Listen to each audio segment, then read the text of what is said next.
This story took place in late 2020, in the months of the COVID lockdown in the UK. It occurred in the town of Renfrew near Glasgow Airport. On this cold, frosty evening, my friend Kieran, who was in her late 20s, was on her way to work in her family's Indian restaurant, which was one of the staples of the Fenru area prior to the pandemic. Everyone in the area knew the restaurant, and it was something her family were extremely proud of.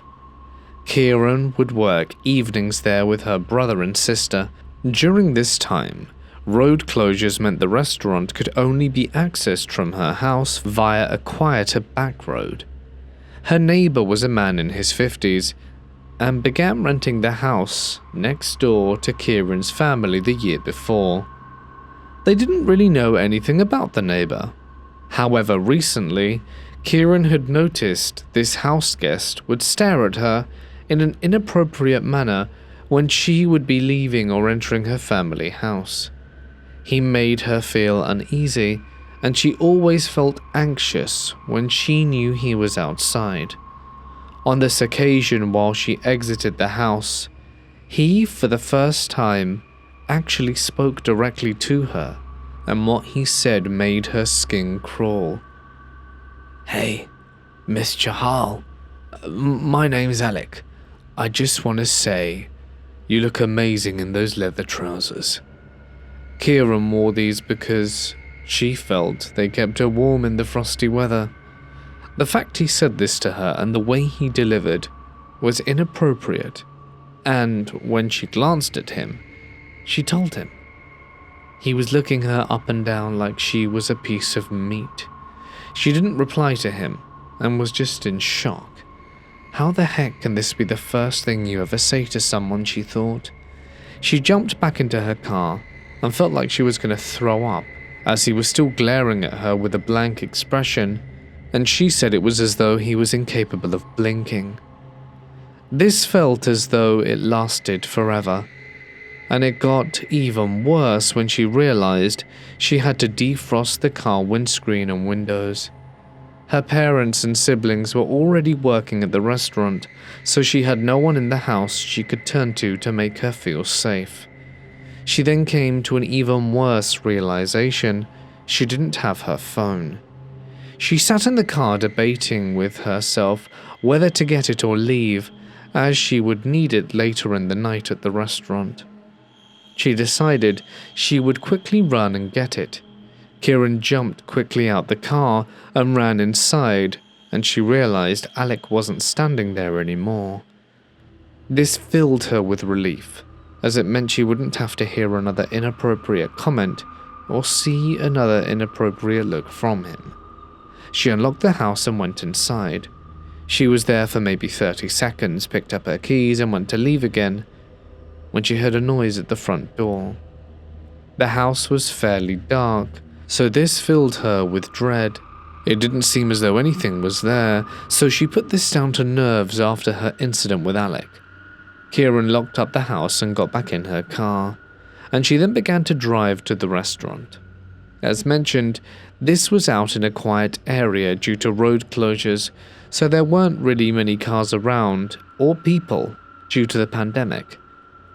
After driving for about 2 minutes out of the residential area, she realized her car started to struggle.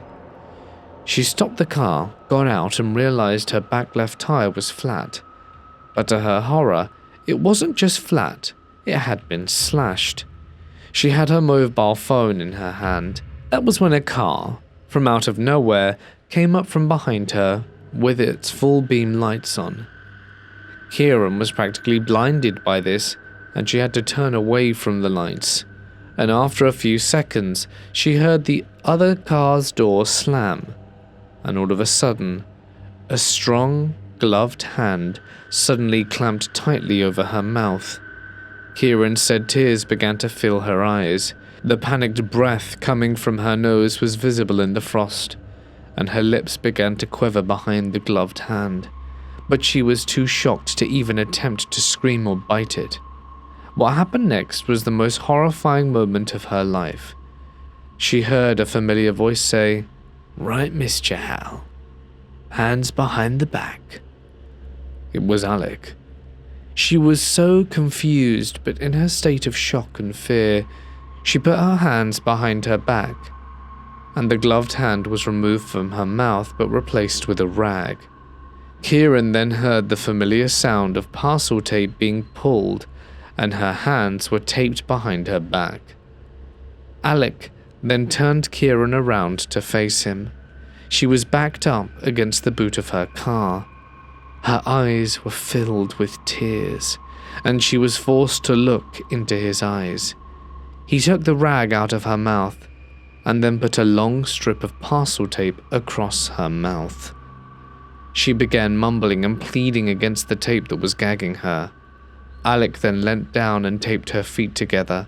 As the brown parcel tape was covering Kieran's mouth, the breath from her nose looked like steam from a kettle on this now freezing night, and Alec walked around the front of the car and switched the engine off. While he walked to the car, Kieran noticed he hadn't taped her feet together as well as her hands and mouth, so she managed to kick her leg hard enough to break free. As Alec returned to the back of the car, not knowing Kieran had freed her legs, he was stunned with a swift kick from Kieran, as well as a loud, mumbled grunt connected with his groin area. He screamed and bent over, and then Kieran kicked him as hard as she could in the face, knocking him completely to the ground. Kieran then rubbed the tape from her mouth against her shoulder until she peeled it off. She then leaned against her car boot and managed to step backwards, so her taped hands were now in front of her, and she chewed at the parcel tape until they were free. It took her a few moments now that her mouth was free to catch her breath. She then grabbed her phone, which had fallen, and that was when Alec grabbed her. She called the police and then her family at the restaurant. Alec was arrested and taken away. He was charged and found guilty of attempted kidnapping and physical assault. It also emerged that Alec was staying in the neighbor's house without his knowledge. Kieran's neighbor had been staying with a family because of the pandemic, so Alec had actually been illegally staying there. As you can probably guess, Alec wasn't his real name. He knew Kieran's name because he'd been looking at the deliveries while he was sitting outside. Kieran began taking martial art lessons a few months before this incident, and she believes that this might be what saved her. She has moved on from this traumatic experience with a lot of counseling and therapy. Her family's restaurant, unfortunately, was sold during the pandemic. However, the main thing for them is that Kieran is safe and well. Me and my husband's first house was on a pretty busy suburban street. It was a small 3-bedroom place in a part of town that wasn't exactly great, but it was what we could afford at the time, and we were just happy to have something of our own. I had just had my first baby, and was already pregnant with my second, and life was now hectic and exhausting. The layout of our house is simple. Our bedroom was at the very end of a narrow hallway towards the back, and my son's room was the first door off that hallway, right near the living room and kitchen. I remember that night pretty clearly, because it started like so many others. My son woke up crying sometime in the middle of the night, and I got up to settle him while my husband stayed asleep in our room, completely out of it. I climbed into my son's small bed with him, holding him close and trying to calm him down. Eventually he settled, his breathing slowing, and I just stayed there beside him, too tired to make the walk back down the hallway. The house was completely still, and that's when I heard heavy footsteps coming from the direction of the living room. It wasn't the soft creak of someone walking barefoot, or even the normal sound of someone getting up in the night. These were like heavy boots hitting the floor. I remember frowning, confused more than anything at first. I hadn't heard my husband get out of bed, and even if he had, why would he be wearing boots in the middle of the night? The sound didn't match anything that made sense. The footsteps got closer, then stopped right outside my son's door. The door was shut. I held my breath, and suddenly I was very aware of how quiet everything else had become. My son was asleep beside me, completely unaware, and I was just laying there in the dark, staring at the door. I called out my husband's name a little louder, to no reply. That's when the confusion turned into fear, because right after I called out, I heard a faint sound on the other side of the door. Not movement exactly, more like a light knock. Soft, hesitant nearly. And underneath it, there was a whispering sound. I couldn't make out any words, just the low murmur of a voice. And every part of me went frigid. At that point, my mind jumped to the only explanation I could handle in that moment. I told myself it had to be something else, something not real, because the idea of an actual person standing on the other side of that door was too much to consider. The house was older, and I had heard plenty of stories growing up, lying there in the dark, listening to something I couldn't explain. It felt easier to believe it was something supernatural than something real. And after a few seconds, them felt way longer than they should have, the knocking ceased, and I heard the footsteps again moving away from the door and back down the hallway towards the front of the house. I neither moved nor got up.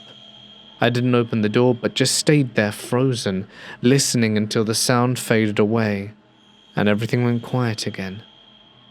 Eventually, exhaustion took over. I convinced myself it had to have been my husband, that maybe I was just half asleep and imagining things, and that I was overthinking it. I stayed in my son's bed and somehow managed to fall asleep. In the morning, everything felt normal at first. My husband was up, completely unaware of anything that had happened during the night, and I asked him if he'd gotten up at all, if he had gone down the hallway, or if he had come to our son's room. And he looked at me like I was crazy.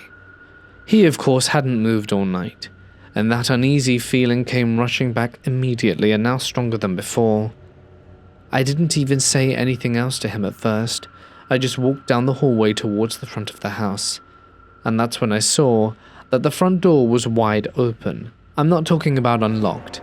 I'm talking about 100% fully open, and the realization hit me all at once, and it made everything from that night snap into place in the worst possible way. It wasn't my husband, or my imagination, or anything harmless. Someone had been inside our house.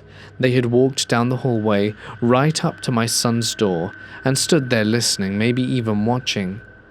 And then, for reasons I'll never know, turned and left. And somehow my husband slept through all of it. That part still bothers me as much as the rest. Just how quiet it must have been, how careful the person was moving through our home. We never found out who it was or why they came in, and nothing was taken as far as we could tell. But after that night, I never ignored sounds in the dark again. Back in 2013, I lived in Providence, Rhode Island, and I had moved there for a new job. It was just me living there in a quaint and spacious townhouse with my then 4-year-old daughter. We were relatively new to the area and didn't know many people, but did become familiar with the kind older gentleman who lived next door. His name was Ben. We lived in a connected townhouse with our 2 units abutting each other. Our street was lined with beautiful floral trees and was quite nice, but Providence is weird in that the conditions of the houses and little neighborhoods can vary drastically street by street. We were near a few rough neighborhoods, but I felt relatively safe in my new home. I remember a few nights prior to this specific night, I saw a Facebook post with a safety tip to put your car keys next to your bedside if anything ever happens. You can press the alarm and scare off an intruder. I've never been overly concerned about my safety and rarely took advantage of any tips I saw on Facebook, so I'm not sure how or why I suddenly decided to heed this advice. I was reading a book in bed with my light on in the 2nd floor bedroom, hours after putting my daughter to sleep, when I heard a loud sound outside. I peered out the window, I had taken some melatonin that evening, turned off the light and went to sleep. It was maybe half an hour later or so when I was suddenly woken by what felt like almost an earthquake. The room shook, and I heard a loud thud. Half awake, I gasped and sat up, wondering if it was my imagination or if I actually felt something, and immediately ran to my daughter's room, thinking she had fallen off her bed or injured herself or something. As I swung her door wide open, there she was, sleeping soundly and sweetly. I was so confused. I heard another loud bang and had this eerie feeling that something was wrong but couldn't quite figure out what. I grabbed my car key fob and took it downstairs and nervously inspected the first floor. I swore to myself that if I heard one more sound I would press the alarm just in case, but I didn't. It was silent after that. I returned to bed, and it took a while for me to fall asleep again, but soon I shut my eyes. The next day went on like any other day. That's when I noticed a friend of mine had repeatedly called me in the afternoon. I picked up my daughter from preschool and called the friend back. "Did you hear that?" he said. "No, what?" I answered. "News outlets were mobbing your street an hour ago and there were news trucks in your driveway." I sat silent and confused. 3 men broke into your neighbor's place last night, tied him up at gunpoint and stole thousands of dollars worth of items and took off in his car. I immediately fell to my knees and began to sob. I had heard it all happen. I almost pressed the button. But I didn't. I felt completely unsafe. I asked a friend to come over for the night to stay with us, and it wasn't until the next day I got a chance to speak to Ben. Ben explained the whole story and told me the cops wanted to talk to me so I could share what I had heard and experienced. He said the men smashed the window in his basement and entered through there. That's the sound I heard before going to bed. Apparently the timeline suggested that they saw my light and me peering out the window and waited half hour or so until my light was out to enter the premises. They didn't realize he was home, and since he had gone to bed early that night, it was suggested that they cased his place beforehand. He had been asleep when one of them was rummaging through his upstairs room, which was directly on the other side of my closet and shared wall. The sounds and shakes I heard and felt were apparently the intruder knocking him down to the ground after realizing Ben was there and cupping his mouth to tell him if he made another sound he would kill him. This was why I never heard another sound, as I was investigating thereafter. After they tied him up, he remained tied up for over 12 hours, until he eventually broke free and called the police. I cried again, apologizing profusely to Ben and explained what I had heard, and he simply said that as he was tied up, all he could think about was he was glad it didn't happen to me and my little girl. I really don't know what I would have done if my daughter and I had to experience that level of trauma firsthand. Ben seemed to be okay considering it all, but it took me so long to feel safe again and for the guilt to subside. They never caught those guys, and I ended up ordering a taser, which was illegal, and some mace, and even for the first time in my life considered getting a gun, but in the end decided against it. I've been fortunate to never experience anything close to that again, and certainly don't want to. I'm glad Ben was ultimately okay, but next time, I'll listen to my instinct. It's better to be safe than sorry. And to the men who tied up and robbed my old neighbor at gunpoint, let's not meet. This happened back in 2015, when I was 16 years old. It was the middle of summer, and both my parents had gone out to visit relatives and weren't going to be back for 3 days. And since I was an only child, that of course meant I was completely alone. Technically I could take care of myself just fine, but my grandma still came by every day to make me lunch. No one asked her to do that, that's just how she is. She'd show up, cook something, and sit with me for a bit before heading out again. But once night came around, it was just me alone in the house. And I would do what any 16-year-old would do. stay up way too late, either watching movies, random YouTube videos, or gaming. The first night went by without anything weird happening, and the second night is when things got bad. I was in the living room watching a movie, completely relaxed. It must have been around midnight or something. I was eating some snacks, and I paused the movie and got up to go to the kitchen to grab some more. Now, the layout of the house is important here. The kitchen is separate from the living room, and the front door is closer to the living room area. From the kitchen doorway, you can't fully see the front door unless you lean out a bit, and the stairs to the second floor are right near that same area. I had just stepped into the kitchen and was grabbing another bag when I heard glass breaking. It was a loud and sharp sound, followed immediately by the front door opening. For a second, my brain didn't even process it properly. It felt unreal. And then, the truth sunk in. I froze for about 2 seconds and then my body moved on instinct.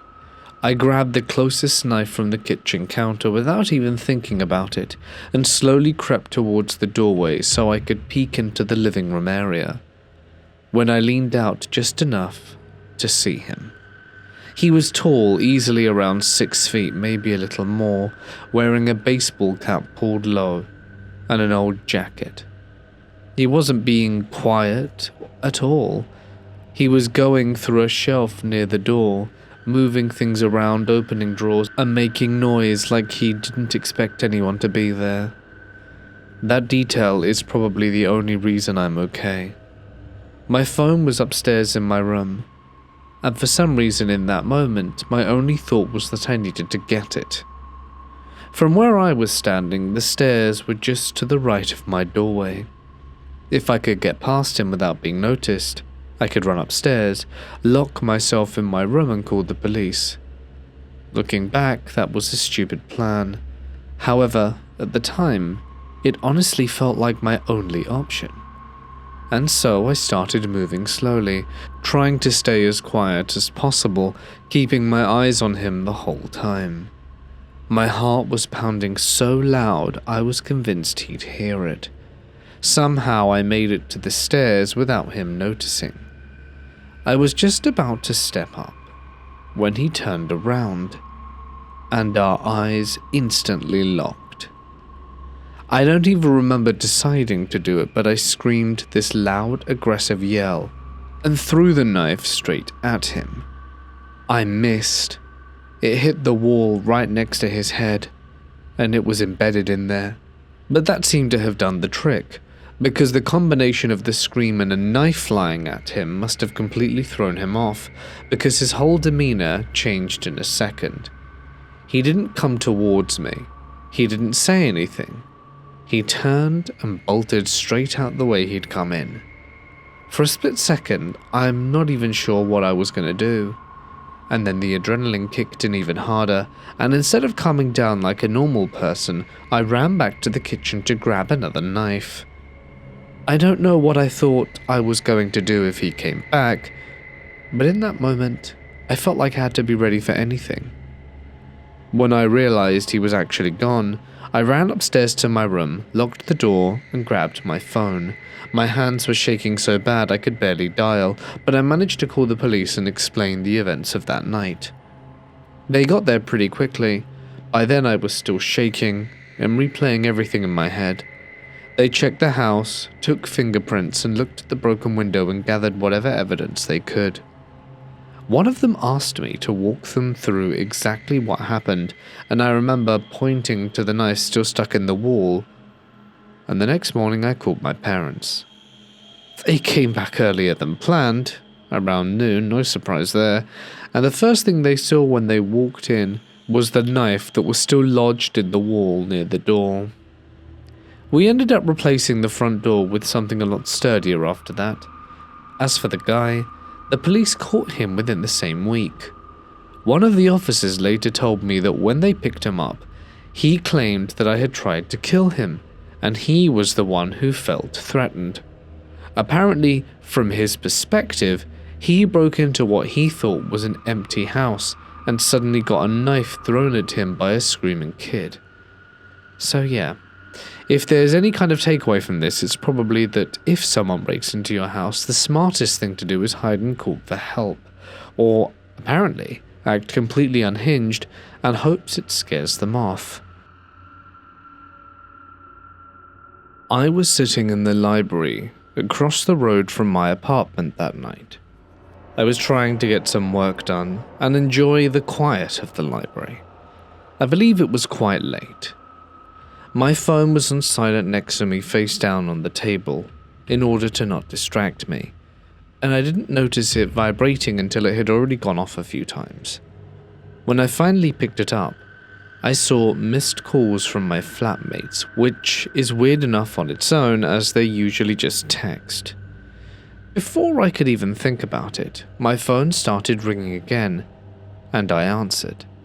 The second I picked up, one of them was practically screaming, "Is that you in your room right now?" For a second, I didn't even understand the question.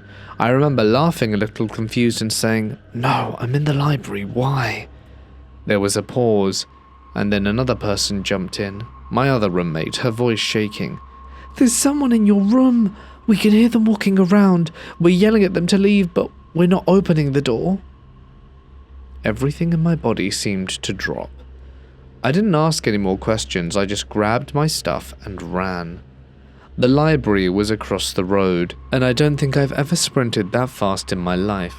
My heart was pounding, and mine racing through every possible scenario, none of them good. I kept thinking about the fact that my room was at the front of the apartment, and that if someone was in there, they had already made it inside. So I got to the building, rushed upstairs, and threw the front door open and went straight in, calling out. But there was no response. My flatmates were still locked in their bedroom, and I could hear them crying and talking to each other through the door. I checked my room, expecting, well, I'm not entirely sure what, but it was empty. Drawers were slightly out of place, a few things had been moved around, but no one was there. Whoever it was had already left. My flatmates finally come out once they realized I was inside, and they were both shaking. They told me they had heard clear footsteps in my room, like someone moving around. They had screamed at whoever it was to get out over and over, but were too terrified to open their door and actually confront them. And that's what probably saved us, because not long after we found out where he went. He had gotten into the apartment next door and attacked a woman while she was in bed. I don't even know how to properly explain the feeling of hearing that. It was like everything hit at once. How close it was, how easily that could have been one of us instead, how the only reason he left our place was because he got spooked by my flatmates yelling. We were three 19-year-old girls living in an apartment with a front door we hadn't even bothered to lock that night. When the police came, they were professional, but there was a very clear edge to their tone when they talked to us, and we got a pretty harsh lecture about basic safety, locking doors and not making it easy for someone to just walk in. At the time, it almost felt unfair. Like we were already shaken enough. But upon reflection, they weren't wrong. We had been careless, and were very fortunate. I still don't know what happened to that woman in the next apartment. We never got a full update, just bits and pieces, and honestly, I don't know if I ever want to know the full story. Oh, and this all happened on October 31st, and while everyone else was out having fun, wearing costumes and stuff, we were sitting there realizing just how real and close true danger had come to us. This happened in 2013, when I was 17. My family was looking at this house, and the owner showed up, and talked with my parents.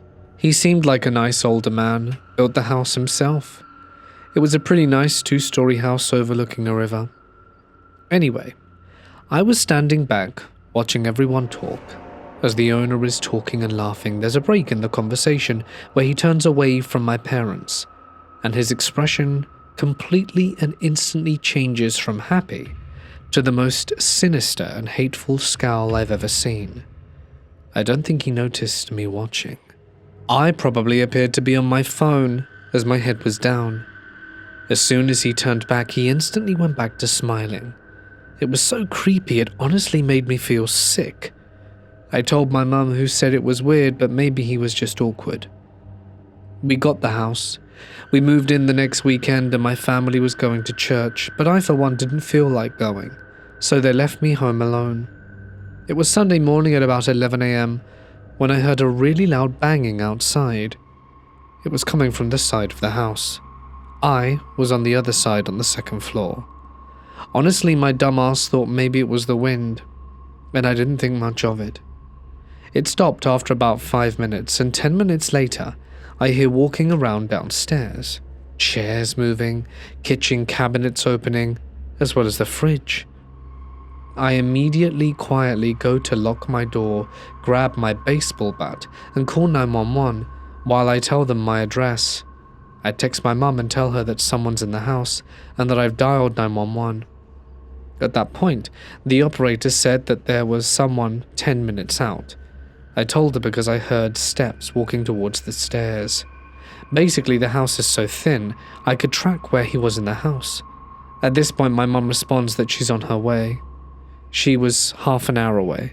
So here's a 17-year-old girl, 5'2" and 100 pounds, hunkered in her room, knowing full well that if he came in, he'd overpower me and take the bat, and I was absolutely terrified.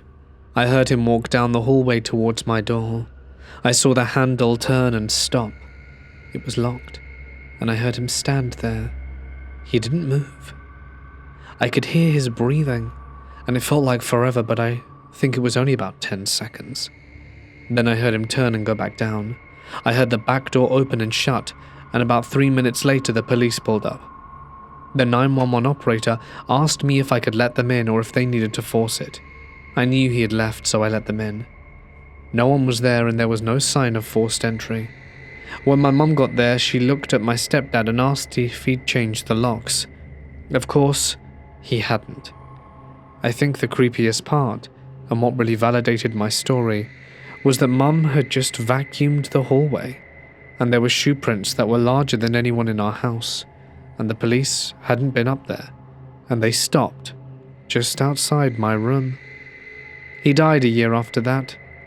Please, people, don't forget to change your locks.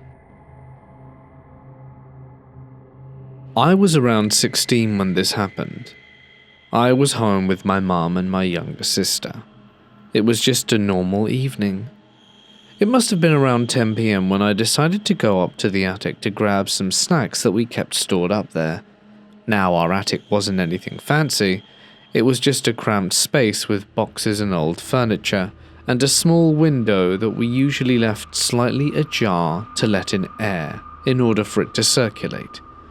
I remember kneeling down, digging through a box, not really paying attention to anything else, when I heard a noise. It sounded like footsteps right beneath the window. I froze instantly. Now, of course, when you hear footsteps, you can't just brush it off and assume it was an animal. It sounded too distinctly like someone running on two legs. And the thing that made it worse was the layout of our property. We had a tall concrete fence surrounding the entire place, not something you can just casually climb over without any effort. And on top of that, we had cameras installed with motion detection that would alert us to any movement around the house. And yet, I hadn't seen or heard anything before that moment. My first instinct was pure panic. I got up, rushed downstairs, and immediately started locking doors and windows. My mind was already jumping to the worst case scenario. Then I went straight to my mum and told her what I'd heard. She didn't believe me at first, or at least tried not to. She brushed it off and said I was overreacting, perhaps hearing something outside and letting my imagination run wild. But I insisted. Eventually, she agreed to come up to the attic with me. This time we turned the light off and just stood there in the dark listening, and for a few moments there was nothing, but then it happened again. The same fast footsteps right below the window, like something sprinting past the house. And after that, my mum didn't question it further. She immediately turned and rushed downstairs, grabbed my sister, and locked themselves in one of the bedrooms. I could hear the fear in her voice. Meanwhile, I reacted in a completely different way. I have always been into self-defense, collecting knives and gear, and instead of hiding, went straight to my room, grabbed my largest knife, a tanto blade easily over 40 centimeters, and at the time it felt like the only logical thing to do. And around the same time, the motion sensor light outside started turning on, one by one. First, near the side of the house, then the backyard, then near the front. Each light flicked on in sequence meant that something was moving around the perimeter. And adrenaline took over. I ran outside with the knife, shouting into the darkness and threatening whoever was out there. I remember yelling that I'd kill anyone on the property, and my voice echoed louder than I expected in the still night air. I circled the entire house, blade in hand, checking every corner and blind spot along the fence, expecting at any moment to see someone or something standing there. But regardless of how much I circled, I never found anyone at all. The lights eventually stopped triggering and everything went quiet again, and I went back inside, but none of us slept much that night. My mum stayed locked in the room with my sister, and I stayed awake. To this day I can't explain it. Maybe it was someone who somehow got in and out without being seen. Maybe the cameras missed something. Or maybe there's a rational explanation I haven't figured out yet. But me and my mum know what we heard, and whatever was running didn't sound like an animal. It sounded like a human. I guess it's probably for the best that I didn't have to confront whoever it was, because in my crazed state of panic, I might have actually used that knife on another human being. I want to start by saying that this isn't the first bad experience I've had with dog sitting, but it definitely is the worst. I started dog sitting back when I was 13 and made good money doing it. I'm currently 19, and this happened when I was 18. I set up an easy way for people to contact me about dog sitting. I put out posts on Facebook and Instagram about it often, and would get people in my messages asking to dog sit.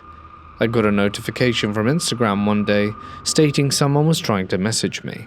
I accepted it, and their message said something like, "Me and my wife are looking to find a dog sitter while we go away for a week to Florida. You'll have to work from the 14th to the 11th this month. We will pay you $300 for the week. You're welcome to stay at our house or go back to your own home." I started talking back and forth with this man. So let's call him Mr. Brown for privacy, and I agreed to take the gig and told him I would stay at his house for the whole week. Once I got to his house, I was introduced to his two dogs, Mina and Leddy. Mina was a little Yorkshire and Leddy a blue hound. I was shown around his house, which was surrounded by 76 acres. I live in a farm town and live on 32 acres myself, so staying here didn't really freak me out. The closest neighbors were pretty far away, and you would actually have to drive there if you wanted to talk to them. They told me the rules and when to feed them. Then Mrs. Brown told me about the nearest neighbor. In her words, she was a nice person, just a little drugged up and confused. She mentioned how sometimes she would pull up into their driveway instead of hers, and would end up mistaking Mrs. Brown for her deceased daughter. Hearing this made me feel pretty bad for her, and I knew all too well how hard it is for parents to lose their children, because of how my parents were after losing my brother in a car accident. Mrs. Brown said she shouldn't do anything bad, though if she came up to the house to just point her back to her home, and she should leave without any problems. After they left, I was down to watch movies and just chill with the dogs. The first 2 days were fine.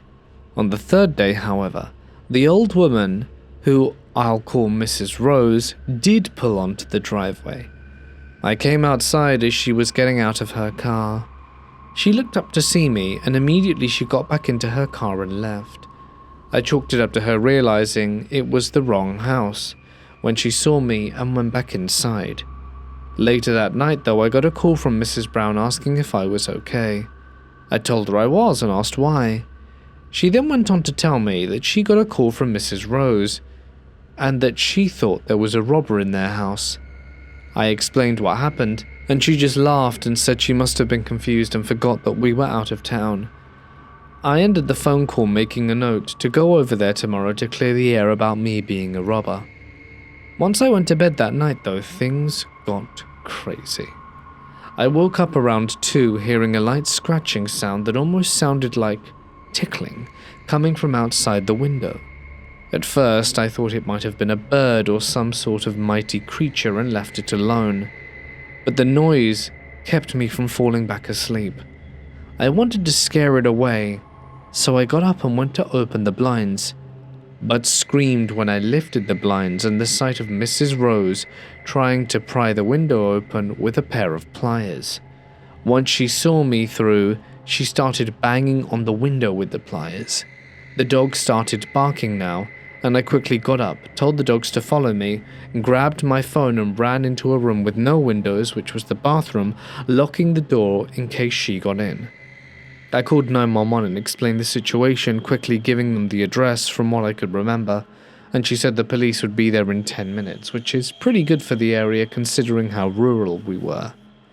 I had gotten the dogs to be quiet and put them in the closet connected to the bathroom to make sure she didn't hear them. I was trying to stay calm and could hear the pounding on the window. As I continued to talk to the operator, I then heard the glass shatter. I cursed under my breath and tried not to cry. I was really scared and pretty much ready to cry from the fear of being beaten to death by someone who was clearly not in the right state of mind. I was whispering about what was happening to the operator hiding in the back bathroom of the tub.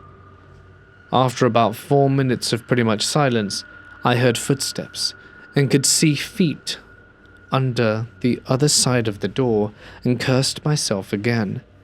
I then see Miss Rose get on her hands to look underneath the crack, and I mistakenly let out a gasp. She gets up and quickly starts pounding on the door. I can tell she's still using the pliers, and at this point I'm crying, asking the operator where the police are, to which she responds, 3 minutes. Those 3 minutes felt like forever. I screamed at Miss Rose to please go away, and she screamed back that I shouldn't be there. Once, I heard the sound of police cars. About a minute later, they were trying to kick the door down. I was told to stay on the line until the intruder was caught, and that police were now trying to get into the house. Eventually, they did, and I yelled to get their attention, not that they needed it. She was still banging on the door. Once they got into the room, she was told to drop her weapon, and she obeyed, saying she didn't do anything wrong. They got her in cuffs, and a police officer told me it was okay to unlock the door, to which I slowly got up and unlocked it. After being taken to the police station and giving them my story for their report, I went to my parents' house. I was just too scared to be alone. The next day I called Mrs. Brown to explain the situation. I got full payment even after telling them I wasn't going back to the house. They called me a few days later, saying that Miss Rose was under the influence of drugs, and in her words, she told the police she decided to take care of the robber, me, herself, and that she did nothing wrong. She was charged with breaking and entering, which is kind of ironic, and after that I quit dog sitting, and am a lot more paranoid and always make sure my doors and windows are locked. I was living in the Fiji Islands back in 2016, and I was 14 years old. This story happened to my family, but mainly my mum lived it. It was on the 31st of October, and I was at my school for a Halloween-based party. and my parents and my little sister had gone to a family friend's Halloween party, so the house was empty. My party finished at 9 p.m, and my dad came to pick me up, but dropped off my mum and sister at the house because our security alarm was ringing. Because no one was home, my family obviously called the security company over, and they sent over a van with 3 security guards. My mum opens the house and lets everyone in. They check the whole house, and they see no one. My mother checks all the cupboards and under the bed with my little sister, who's only 12 at the time. The security go outside in the garden and in the basement to check if there's anyone, and it's not an accidental ring, as we don't have any pets. My mum turns on all the lights from the living room and balcony. She starts to open the window and the gates that protect all the windows to get to the balcony, when she looks at the keyhole and notices a flip-flop on the floor. She then looks closer, and she sees 2 pairs of legs hiding really close to each other against the wall under a garden sofa. My mum yells her lungs out. They were on the balcony. The 2 guys got scared and jumped off the balcony into my garden. One of the guards grabs the guy, but the second intruder jumps on the guard and they run away, jumping over the fence and into the forest. My mother regrets yelling, saying that if she had just gone down and spoken with security personally and quietly, they probably would have been caught.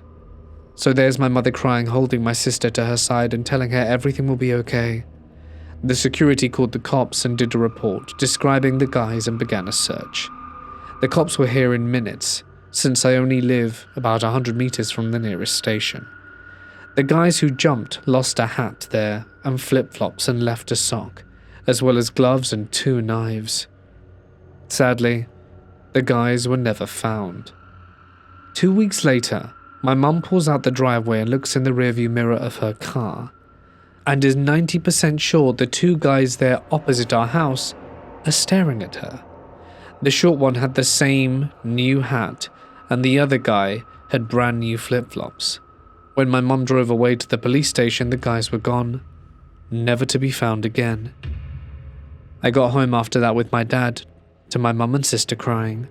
My dad was mad that he didn't stay. Luckily, my mum saw them before she opened the window, otherwise, who knows what would have happened. Now, how did the 2 guys get onto the balcony? Well, it's going to sound stupid, but right next to the balcony where they were hiding, there are like 2 wooden poles linked together with a weird plank. My dad asked the landlord to be rid of it, but he didn't want to.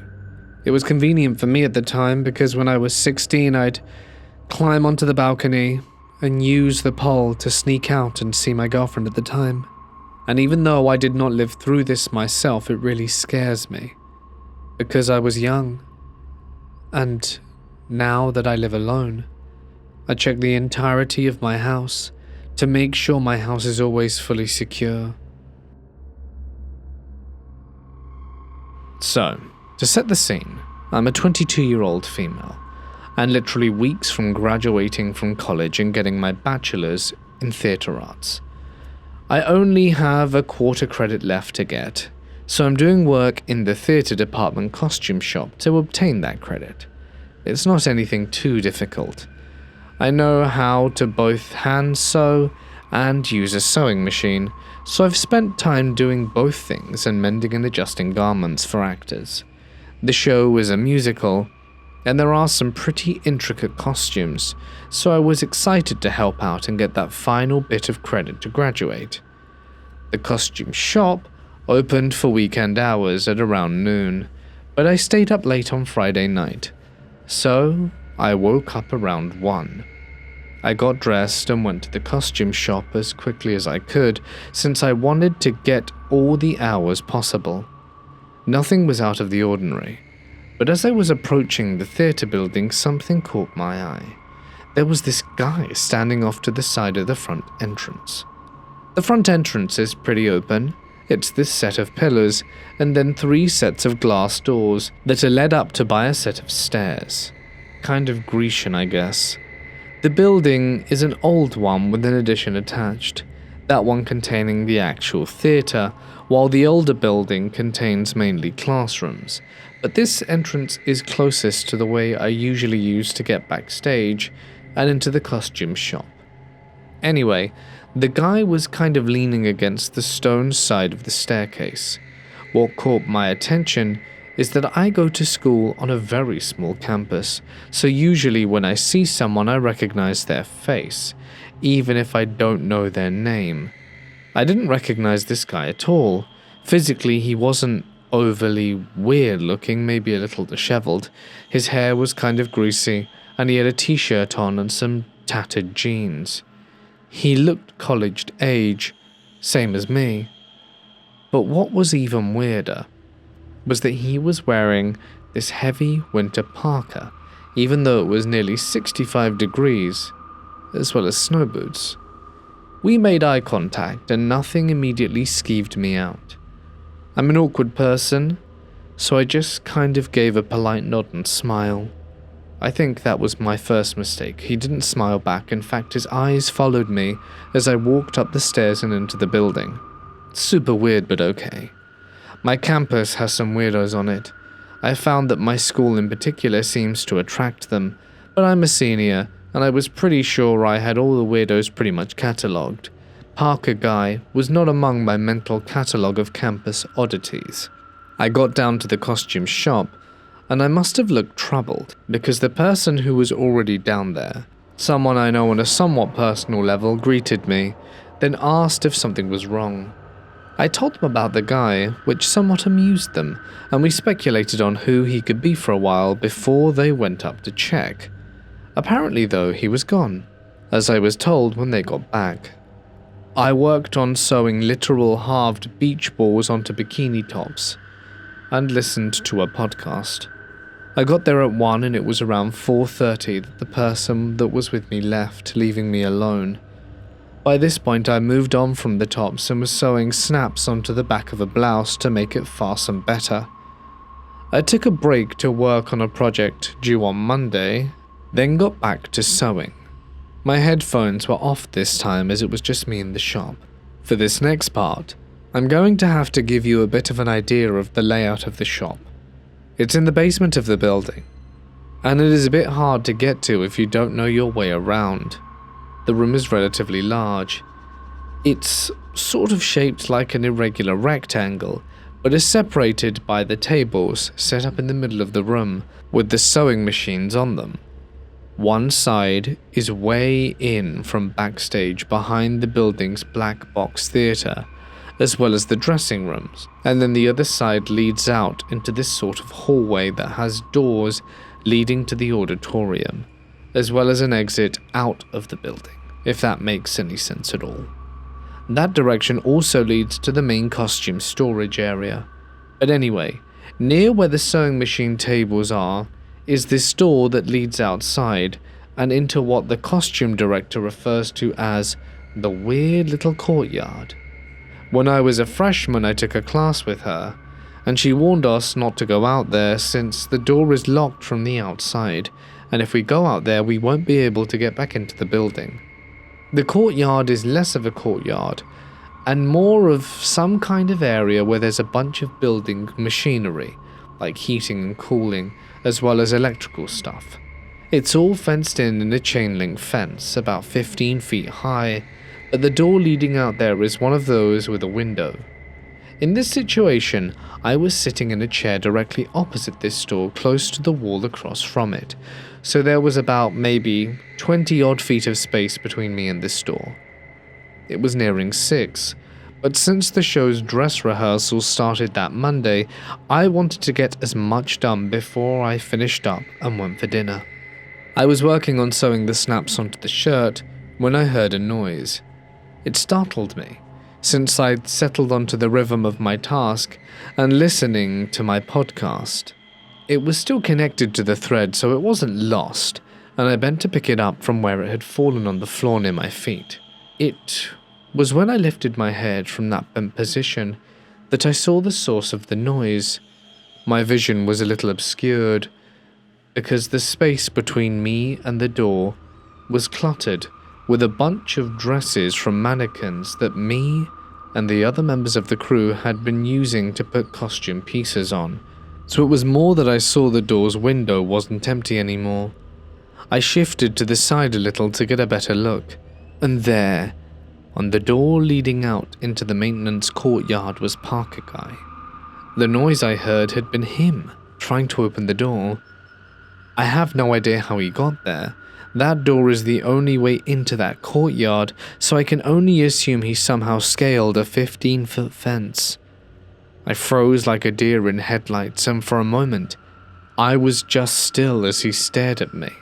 And I stared back, his face expressionless. And it was as he continued to stare at me that I began to realize that this entire situation was wrong. I sort of settled back into my chair, unsure what to do. And it was in this handful of seconds that Parker Guy started trying the door again. It was, as I said before, locked, so he wasn't able to open it. Thank God. It's puzzling to me now that he didn't just come through the main entrance, as none of the doors leading down to the costume studio through the main entrance are locked.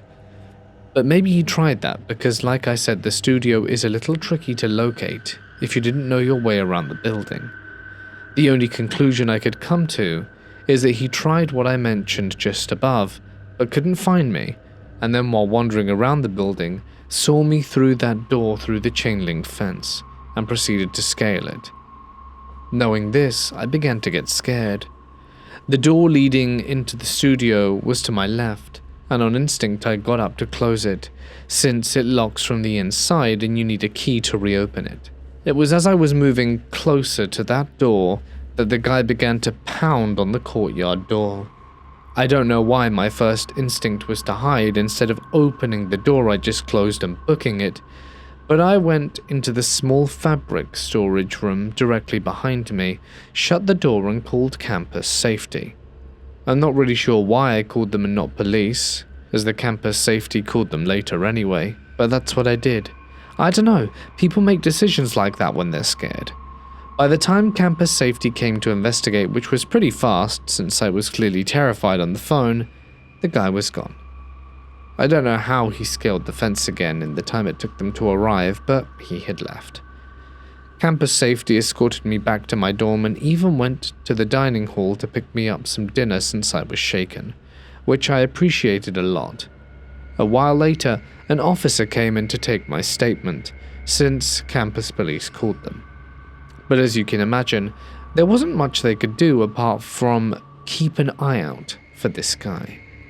I still have no idea who he was or why he was on campus, but it couldn't have been for a good reason. This happened to my family maybe 40 years ago. Back then, my dad lived in this house with his wife and my 2 half-siblings. It was a very difficult time. Robberies were happening all through the city, and in this area in particular, it had become quite dangerous. That morning, the cleaning lady was sweeping the sidewalk outside the house when some men approached her. I was told they grabbed her by the hair, dragged her inside, and slammed the gate shut. The house was on the upper floor. Below were the study and service room, and the men forced her up the stairs, opened the sliding balcony door, and entered the home. Inside were my dad's wife and my brother, who was 5 at the time. The intruders threatened them with guns and pointed weapons at the child. They then locked them in the bathroom, saying that if they tried to leave, they would be killed. My brother still remembers that moment. I only remembered that they locked us in the bathroom, and there was a huge racket outside. Before that, Mum was yelling from the upper floor to the street, shouting that we were being robbed. That's why they locked us in. I don't remember if the police came or not, but I do remember that one of the men had shut the door and stuck his hand through the gap, pointing a gun at us. Then, everything went quiet. They escaped in a car we had, and it was found later because they had crashed it. Meanwhile, the robbers took everything they could carry, TV, jewelry, valuables, whatever they could get their hands on. Then, they carried the loot to the car parked in the garage, loaded it up, and before leaving took the car keys. I don't know how long exactly it took for my family to realize the intruders had gone. As soon as they could, they called the police, and from what I was told, the officers chased the car, a Volkswagen Caribe, through the streets of a neighborhood. In the end, the thieves tried to cross the median to escape, but crashed. The men abandoned the vehicle and ran away, and the police never caught any of them. Since that day, my family never felt safe in the house again. In fact, they moved to a safer city. Robberies continued in that same neighborhood and murders, even to nearby neighborhoods. But that day stayed etched in everyone's memory. Because having a gun pointed at you as a child really puts a deep sense of fear within you. A few nights ago, my roommate woke me up around 2 a.m. knocking frantically. I immediately knew something was wrong, and my feeling was validated as I walked into the living room and 4 cops were inside. They proceed to tell me that a man woke them up by turning on their light in their room, closing the door behind him, taking his shoes off and putting his keys on the table. My roommate, of course, told him to get out over and over, pleading with him, but he kept saying it was his house, this was the address he was given, and it was Macy's house and that Macy had let him in. He seemed to be high on something, but the scary thing is neither of us heard him get in. He took the screen off the window and crawled through. It was unlocked even though we thought it was locked. We have a bunch of trinkets on our windows, but nothing was broken or knocked over. How can you be so high? You think someone's house is your house, yet you're still fully in control of your body movements. When my roommate told him they were calling the cops, he simply went out to the living room and sat on the coffee table and waited for them to come. The only experience I personally have seeing him is when there was 1 police officer inside and 2 outside holding him. One of the officers opened the door to either get in or out, and without the slightest hesitation the man lunges at us. It's like he didn't care at all that there were 3 police officers holding him. I could hear him screaming all the way down the stairs. What is so eerie is that nothing was stolen or broken. He seemed to really think it was his house, but the story kept changing. I got in contact with his co-worker, who said he went out to the bars, but this cannot be just alcohol. If anyone has any idea of what drug this guy was on, please let me know. Hey guys, it's Mort here, and thank you so much for listening. Honestly, I find the topic of break-in stories incredibly disturbing. I'd read one a few years ago, to those of you who remember it, about the guy who broke into someone's home, and obviously he got away with it, and then a few weeks later he actually sees the guy in the same building complex as him, and it turns out the guy had just moved in with his girlfriend there, and that just made everything worse. I can't remember how it ended, if he called the cops on him or something, but all the same, just the thought of someone being in your space is pretty damn disturbing. I actually had, not quite this, but a few weeks ago, our neighbors are, in their early 20s, and they like to go out and party. Well, what happened is, they went out, had their house keys, for some reason couldn't get into their house, and then jumped our fence and were in our garden trying to jump into their back garden from our garden. The problem is they couldn't do it. And when we heard the noise, I looked out the window and saw them, and I was shouting at them, "What are you doing?" And they just rushed off and climbed the fence again. But still, it's pretty horrifying just thinking that, someone could just climb into your fence and then, who knows, smash a window and get into your home. So yes, the fear is real. I hope you have enjoyed my rambles at the end of this episode. I would like to conclude by giving a big thank you to all of you, and especially my members and patrons, whose names can be seen on screen. As always, if you want to join their ranks and sign up, you do get some pretty cool rewards. Namely, tomorrow they get a special Haunted Hospital episode, so if that is something which you might find interesting, feel free to sign up. Info in the description. But until then, guys, I will see you on Thursday when we will be returning to the Deep Woods. Stay awesome, my friends, and good night.